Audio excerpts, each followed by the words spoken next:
Should the Denver Broncos be worried about Bo Nix after his rough performance against the Indianapolis Colts? We saw Bo Nix have the worst game of his NFL career, save for his first game against Seattle, where he should have thrown 4 interceptions.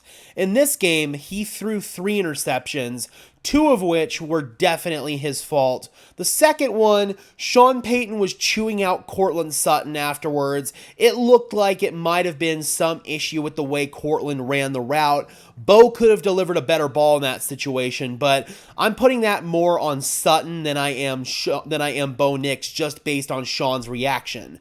But you look at the other 2 interceptions. That first one, the defense is in cover 2. It looks like the linebacker is going to sink into Tampa 2, and Bo wants to rip that backside dig, but instead, the linebacker makes a really great play, flipping his hips, and he undercuts the route. It was a great play by the defender, but Bo Nix needs to know that that can happen in those situations. That sinking linebacker has the ability to fall off of the vertical route if he smells that that dig route is going to get thrown. That's a rookie mistake. Bo Nix will learn from that.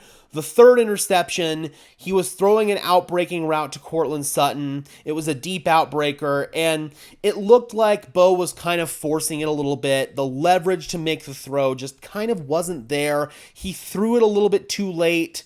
It wasn't a great play, and it ended up getting intercepted on the sideline by number 20 of the Colts. I believe it was Nick Cross. It was a great play by Cross, but it was also a bad decision from Bo Nix. Again, one that he will learn from as a rookie quarterback.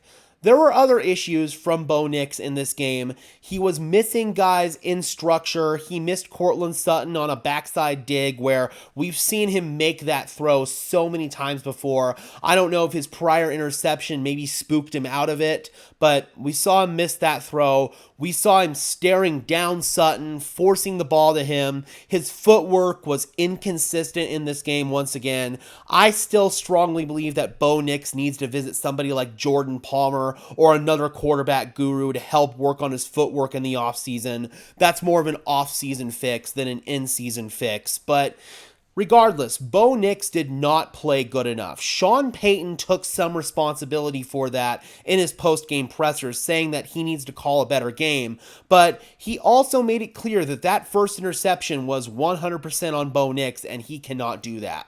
Bo Nix also took responsibility in his post-game presser and said that while it is hard mentally sometimes to compress this, you're only human after all, it is something you have to do, and Bo Nix was able to do that. He was able to mentally compress away throwing those interceptions, and he finished with 3 touchdowns on the day.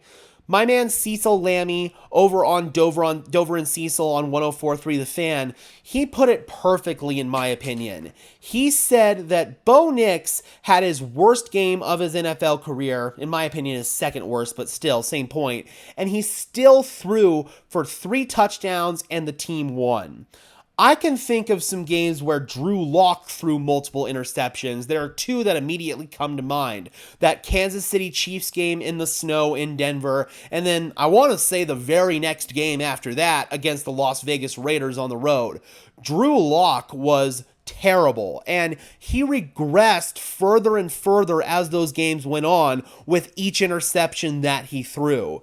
Bo Nix has a goldfish brain whenever he throws an interception. He has what I like to call the FICO attitude. F it, carry on. Yes, it happened. Yes, it's bad, but you've got to be able to compartmentalize that stuff. You've got to be able to basically forget that it happened, and you've got to move on to the next play, get that next completion, and that's exactly what Bo Nix said in his post-game presser. I am more confident than ever that the Denver Broncos have the right guy after that Indianapolis Colts game. We would have seen Broncos quarterbacks of the past completely fold under that level of pressure. Even last year with a 10-year veteran under center in Russell Wilson, the Broncos would have folded in a game like that. This year's Broncos team is different, and it all starts with being led by the right quarterback. All right, Broncos country, let me know in the comment section below, what area do you think Bo Nix needs to improve on the most as we move into the offseason?